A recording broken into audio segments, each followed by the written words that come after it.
आप सब अच्छे होंगे और दिल लगाकर पढ़ाई कर रहे होंगे।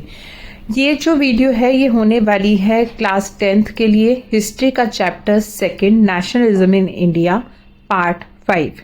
तो इससे पहले पार्ट 4 तक आपने देख लिया है कि कैसे कैसे non cooperation movement, civil disobedient movement चलाए गए स्वतंत्रता के लिए।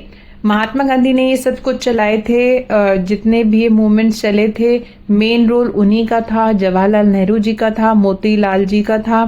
और उसको लोगों ने कैसे परसीव किया, इन सब चीज़ों को हमने लास्ट देख लिया।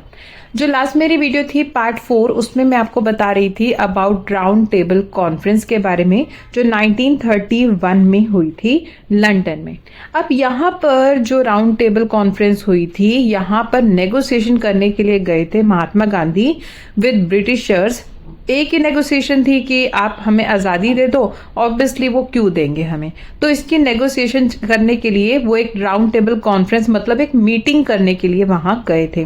तो ये बहुत कुछ सोच के गए थे कि हम ये बोलेंगे, वो बोलेंगे, अपनी बात रखेंगे उनके आगे, बट वहां कुछ भी सॉल्यूशन नहीं निकला। राउंड टेबल कॉन्फ्रेंस 1931 से उनको डिसअपॉइंटेड वापस आना पड़ा। जब महात्मा गांधी लंदन से वापस आते हैं तो वो देखते हैं कि यहाँ तो और उलट हो गया है सब कुछ। जो गफ्फार खान थे उनके राइट हैंड और जवाहरलाल नेहरू, उन दोनों को जेल में डाल दिया गया।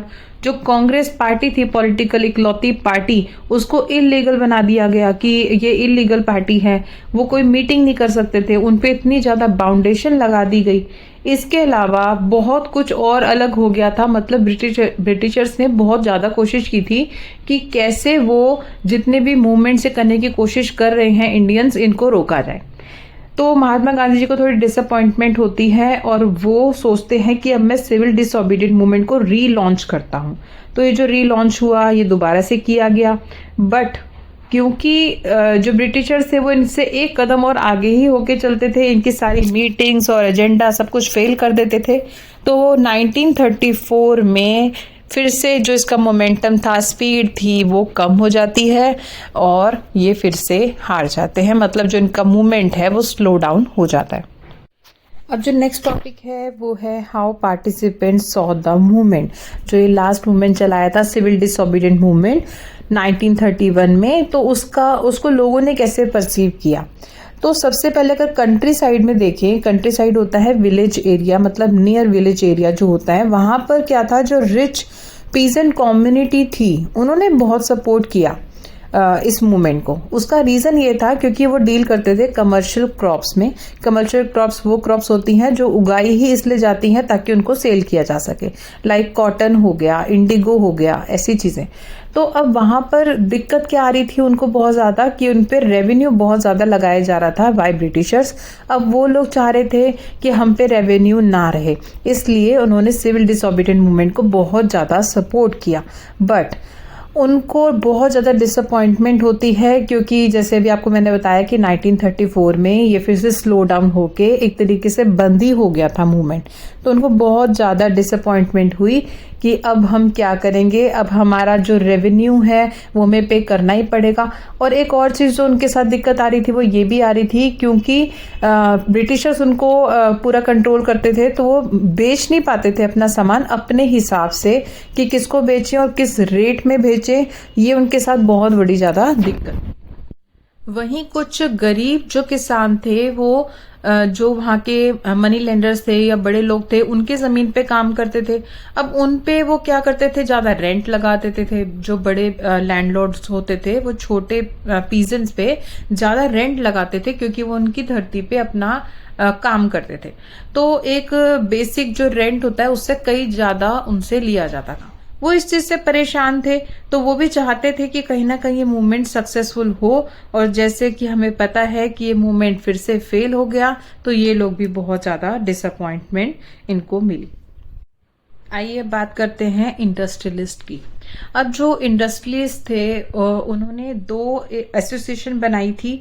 एक तो उन्होंने बनाई थी FICCI, federation of Indian chamber of commerce and industry, वो बनाई थी उन्होंने 1927 में। उससे पहले भी एक बनी थी, वो बनी थी Indian industrial and commercial congress in 1920। ये दो एसोसिएशन बनाई थी ताकि वो अपने बिजनेस को लार्ज स्केल पे ले जा सकें, फॉरेन में भी अपने गुड्स भेजें, तो ये पर्पस था उनका। उस टाइम पे दो ही बड़ी इंडस्ट्रीज थी, एक तो पुरुषोत्तम दास ठाकुर दास की और GD बिरला, ये सबसे बड़े इंडस्ट्रियलिस्ट थे हमारे देश के। अब यहाँ इनका जो पर्पस था वो ये था कि उनको गवर्नमेंट की सपोर्ट चाहिए थी कि वो अपना जो सामान है वो एक्सपोर्ट कर सकें। लेकिन जैसा हमें पता है कि ब्रिटिशर्स का कंट्रोल चल रहा था हमारे इंडियंस के ऊपर, तो ब्रिटिशर्स कहीं ना कहीं उनको रोक रहे थे कि वो एक्सपोर्ट ना करें, कई लोगों की तरक्की ना हो जाए, हमारे और खिलाफ ना हो जाए। तो यहाँ ये बहुत बड़ी दिक्कत आ गई थी अगेन, क्योंकि राउंड टेबल कॉन्फ्रेंस भी फेल हो गई थी, मूवमेंट भी फेल हो गया था, तो इन लोगों को भी बहुत ज्यादा डिसअपॉइंटमेंट मिली।